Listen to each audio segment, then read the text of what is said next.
Hi, welcome to the Hello Dash YouTube channel. ඉතින් අද vlog එක ඔයගලන්ට කාලෙකින් ගෙන්නේ. ඒකට හේතුව තමයි මට පොඩ්ඩක් සනීප නැතුව හිටියා. ඉතින් මේක අප් කරන්නේ පොඩ්ඩක් හිමීට. ඉතින් මේ වීඩියෝ එකෙන් ඔයගලන්ට මම පෙන්නන්නේ මම බර්ත්ඩේ එක දවසේ මොනවද කරේ කියලා. මම සාමාන්‍යයෙන් මෙතන වින්ඩෝ එක ළඟට ඇවිල්ලා කල්පනා කරනවා අද දවසේ මොනවද මම කරන්න කියලා. ඉතින් ඔහොම ඉන්නකොට මට හිතුණා බර්ත්ඩේ එකට මොනවා හරි අද ස්පෙෂල් දෙයක් කරන්න ඕනි කියලා.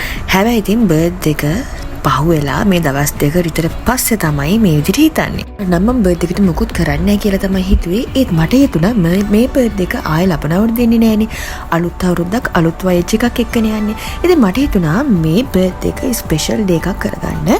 ඒ තරම් නෙමෙයි අපේ අම්මගේ තාත්තගේ ඇනිවර්සරි එක. ඉතින් මේකටත් එක්ක මම හිතුවා කැලණි පන්සල් යන එක හොඳයි කියලා. කාලයක් තිස්සේ හිතේ ආසාවෙන් හිටියා කැලණි පන්සලට ගිහලා බෝධි පූජාවක් කරන්න. ඉතින් ඒකට ඕනේ බඩු ටවුන් එකෙන් ගත්තා. ඒ වගේම තාත්තලා ලව්ව පොඩි පින්කම් වගේකුත් කරා. එයාටත් බාරයක් වෙන්න ඕන නිසා ඒවට අවශ්‍ය බඩුත් මම ටවුන් එකෙන්ම ගත්තා. එතන ඉඳන් කැලණි පන්සලට අපි පික්මේ එකක් දාලා ඒක එනකන් ඉන්න අතරේ තමයි මම මේ ලස්සන සීනරි එක දැක්කේ. මේක කවුරු හරි කරලා තියෙන හරිම ලස්සන වැඩක්. මේ පරවයන්ට එතන කන්න දාලා තිනවා. ඒ වගේම වතුර තියලා තිනවා බොන්න. ඉතින් සමහර පරවයකින් නානවා. මේ සීන් එක හරිම ලස්සනයි. ඉතින් මට මේක මාරි විදිහට බලාගෙන ඉන්නකොට හිත නිමනවා. ඇත්තටම මේකට මං හරි ආසයෙන් ගොඩක් කළා බලාගෙන හිටියා. ඔන්න ඉතින් අපි ත්‍රීල් එක නැගලා මේ කැලණි පන්සලට යන ගම මේ ඇත්තටම දවල් 2ට වගේ මට මතක හැටියට කොහොම හරි අපිට එතන 4ට වගේ ඉන්න තමයි ප්ලෑන් කරලා අපි මේ යන්නේ. මොකද ඒ වෙලාවට ඉර බැහැගෙන යන නිසා අවුවසර අඩුයි. එතකොට බෝධි පූජාව අපිට කරන්න ලේසි. ඒ විතරක් නෙවෙයි ඉතින් ඒ වෙලාවට මම ගොඩාක් ආසයි බෝධිය ළඟ ඉඳගෙන ප්‍රාර්ථනා කවි කියන්න, බෝධි පූජා තියන්න. මගේ හිතේ තියෙන සංසුන්කම ඒ මනස නිරවුල් කරගන්න තියෙන ආසාව නිසාම මම ගොඩාක් වෙලාවට මේ හවසට ගිහිල්ලා බෝධිය වැඳලා එනවා. මම පොඩි කාලෙත් උපන්දින වලට අම්මා මාව එක්කන් එනවා කැලණි පන්සල්. ඉතින් මට ඕනේ වුණා මගේ මේ උපන්දිනෙත් මට කවදාවත් අමතක නොවන විශේෂ දවසක් කරගන්න. ඉතින් ඒක මගේ මනසටත් ලොකු සහනයක් වුණා. ඒ වගේම තාත්තට බාරයක් වුණා. ඒ බාර වෙනුවෙන් තාත්තා මේ විදිහට කොඩි වෙලක් එල්ලුවා. කොහොම හරි අපි කැලණි පන්සලේ හවස 5-6 වෙනකන් විතර හිටියා. බෝධි පූජා ඉවරනාට පස්සේ මං බර්ත්ඩේ එකටයි අම්මගේ තාත්තගේ ඇනිවර්සරිටයි කේක් එකක් ගන්න ෆැබ් එකට ගියා. මේ කේක් එක මල්ලිගේ මට හම්බෙන gift එකක්. මම කාලයක් ආසාවෙන් හිටියා ඔපෙරා කේක් එකට. ඉතින් මට ආසාවෙන් හිටපු කේක් එක අද ගන්නම හිතුණා. මේක මාරම රස කේක් එකක්. හැබැයි ඉතින් ෆැබ් එකේ විතරයි මේ කේක් එක මම දැකලා තියෙන්නේ. අර විතර අනිත් කේක් ෂොප් වලත් මේක ඇති. මේක හරිම රස කේක් එකක්. මම කලින් කාලේ තියෙන හොටෙල් ස්කූල් එකේ ෆයිනල් බුෆේ එකේදී ඉතින් මට එදා මේක මාර ආස හිතුණා. කේක් එක ගත්තට පස්සේ අම්මට තාත්තට කෑම අරගන්න KFC එකට ගියා. මොකද මල්ලි කිව්වා ඒ දෙන්න කැමති දෙයක් අරගෙන දෙන්න කියලා. ඉතින් කෑම ටික ඕඩර් කරලා ඉන්න අතර තාත්තට බඩගිනි කිව්ව නිසා සබ්මරින් එකක් අරන් දුන්නා කන්න. ගෙදර ආව ගමන් කලේ මං කාලයක් තිස්සේ ආසාවෙන් ගන්න හිටපු ඔපෙරා කේක් එක බොක්ස් එක ඕපන් කරලා බලපු එක. ඉතින් මේක මං ආසාවෙන් හිටපු කේක් එකක්. මේක ඒ තරම්ම රස කේක් එකක්. මං මීට කලින් කාලා තියෙන ඔපෙරා කේක් එක නම් කොෆි සිරප් එක, චොක්ලට් ගනාච් ඒ වලින් තමයි කව වෙලා තිබ්බේ.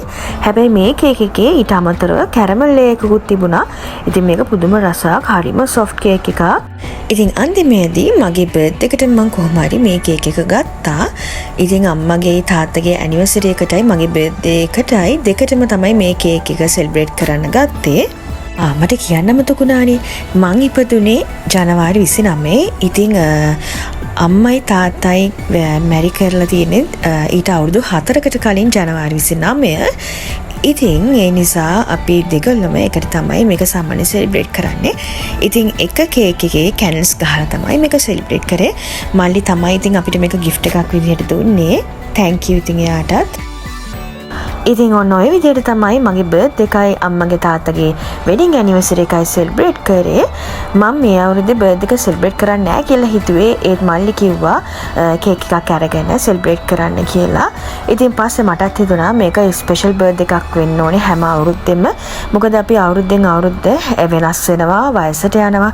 ඉතින් හැම අවුරුද්දකම මතකයන් වෙනස්. ඉතින් මේ හැම මතකයක්ම මගේ ජීවිතයට ආදරණීය මතකයන් විදිහට එකතු වෙනවට මම හරි කැමතියි.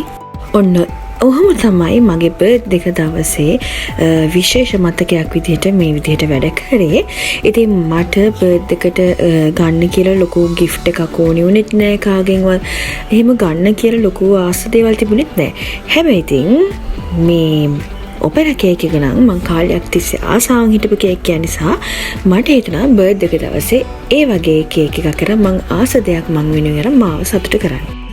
ඔනොයි ඉතින් තමයි මගේ බර්ත්ඩේ vlog එක ඉවර වුණේ. ඉතින් මෙතන අපේ මල්ලි තමයි අඩු. ඉතින් ඒකත් මතක් වුණා මේ වෙලාවේ. නමුත් සමහරක් වෙලාවට අපේ අනාගතයේ සමහර දේවල් නිසා පවුලේගෙන් වෙන වෙනවා. ඉතින් ඒක පොඩි දුකක් වුණත් එයා මේක බලයි කියලා මං හිතනවා. ඉතින් හැමෝටම ගොඩාක් ස්තුතියි මේ බර්ත්ඩේ vlog එක බලුවට. ඉතින් ආයෙත් අලුත් වීඩියෝකින් හම්බෙමු. Bye. මේ හිලෝදාෂි YouTube channel. Bye bye.